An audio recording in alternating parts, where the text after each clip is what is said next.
April အရင်တုန်းကဒီ back camera နဲ့တောင်မှပဲပေါ့နော်ဒီပုံတွေဗီဒီယိုတွေမရိုက်ရဲခဲ့ဘူးလို့ပြောလို့ရှိရင်ယုံကြမလားပေါ့နော်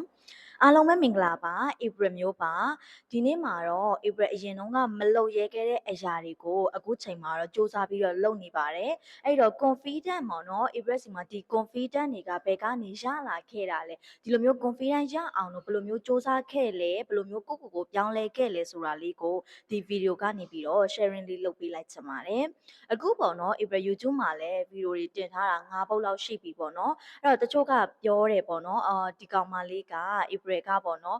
YouTube မှာလည်းဗီဒီယိုတွေတင်နေပြီအဲ့လိုမျိုး TikTok တွေမှာလည်းတင်နေပေါ့နော်ပြီးတော့အပြင်မှာလည်း April အလုပ်က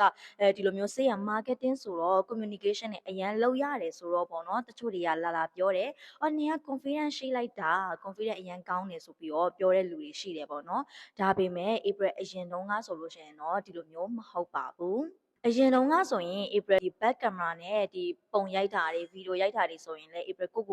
ယုံကြည်မှုကမရှိခဲ့ဘူး။ဘာလို့လဲဆိုတော့အကုန်လုံးသိတဲ့အတိုင်းပဲပေါ့နော်။ဒီ back camera နဲ့ဗီဒီယိုရိုက်မယ်ဆိုရင်ကိုယ့်ရဲ့မျက်နှာကဒီတစ်ခါတလေခံစားရတယ်ပေါ့နော်။အချိုးအစားမညီတာတွေပြီးတော့နည်းနည်းကိုမလှဘူးလို့ခံစားရတယ်ပေါ့နော်။ဒါကြောင့်မလို့ April အဲ့တလိုမျိုးပေါ့နော်။ဒီ back camera နဲ့ဗီဒီယိုမရိုက်ရဲခဲ့တာတွေဖြစ်ခဲ့ပါတယ်။နောက်ပြီးတော့ဒီလူတွေအများကြီးကြားထဲမှာမတ်တက်ရက်ပြီးတော့ပေါ့နော်အဲ့လို mic ကင်ပြီးတော့ပြောရတဲ့အလုပ်တွေဆိုရင်လည်း April အရင်တုန်းကဆိုရင်ရှက်ခဲ့တာတွေပြီးတော့ဒီကြောက်ခဲ့တာတွေရှိတယ်ပေါ့နော်ဘာလို့လဲဆိုတော့ April ငငယ်တုန်းကမှတ်မိတယ်ပေါ့နော်အဲ့ဒီတုန်းကကလေးအထူးတရားပွဲတွေ April ငယ်ဒီဘက်မှာကျင်းပပေးလေးရှိတယ်ပေါ့နော်အဲ့ဒီကလေးအထူးတရားပွဲတွေမှာဆိုရင်ဒီဖုံတွေကသင်ကြားပြသပေးတယ်သုံးမစကားတွေပြောပေးတယ်ပြီးတော့အဆုံးသတ်မှာပေါ့နော်ဒီတရားပွဲသိမ်းကန်နီးမှာ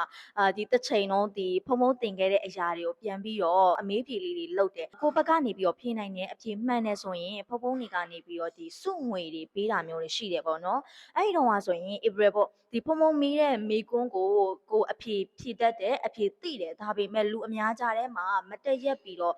ဒီ mic ကင်ပြီးတော့ပြောရမှာဆိုတော့ April အဲ့လိုမျိုးနည်းနည်းရှက်တာတွေကြောက်တာတွေကြောင့်ပေါ့နော်အဲ့လိုမဖြေခဲ့တဲ့အချိန်တွေလည်းရှိခဲ့ပါတယ်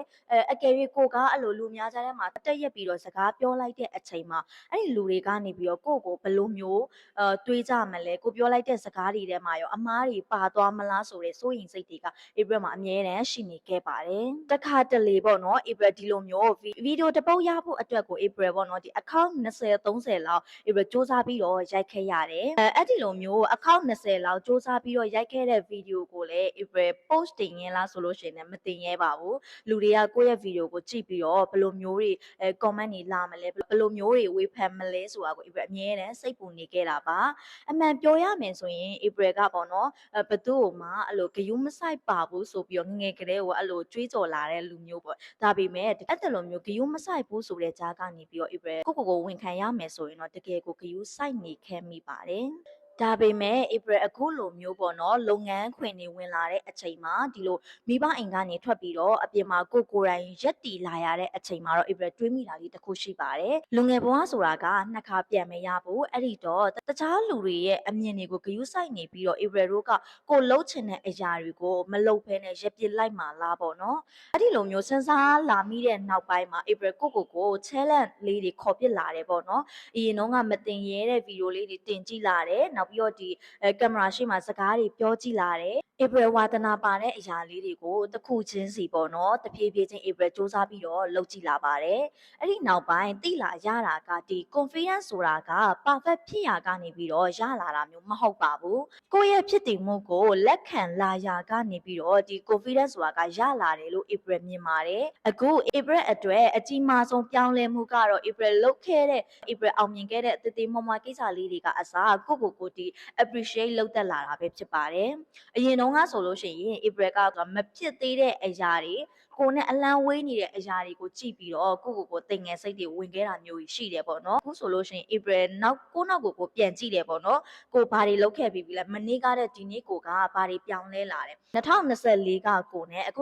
2026မှာရောက်နေတဲ့ April နဲ့ကဘာတွေတိုးတက်လာတယ်ဘယ်လိုမျိုးတွေပြောင်းလဲလာလဲကိုယ့်ရဲ့အောင်မြင်မှုတည်တည်မွားမွားလေးတွေကအစ April appreciate လုပ်ရင်းနဲ့ဒီကိုယ့်ရဲ့ confidence ကိုပြန်ပြီးတော့တည်ဆောက်နေရပဲဖြစ်ပါတယ် April ကအခုချိန်မှာလည်း perfect မဖြစ်နေသေးဘူးပေါ့နော်ဒီလိုမျိုးကိုစိတ်မလုံးချုံမှုတွေဆိုတာကလည်းရှိနေသေးပါပဲဒါပေမဲ့ဒီလိုမျိုးကင်မရာရှေ့မှာစကားမပြောရဲခဲ့တဲ့ကောင်မလေးက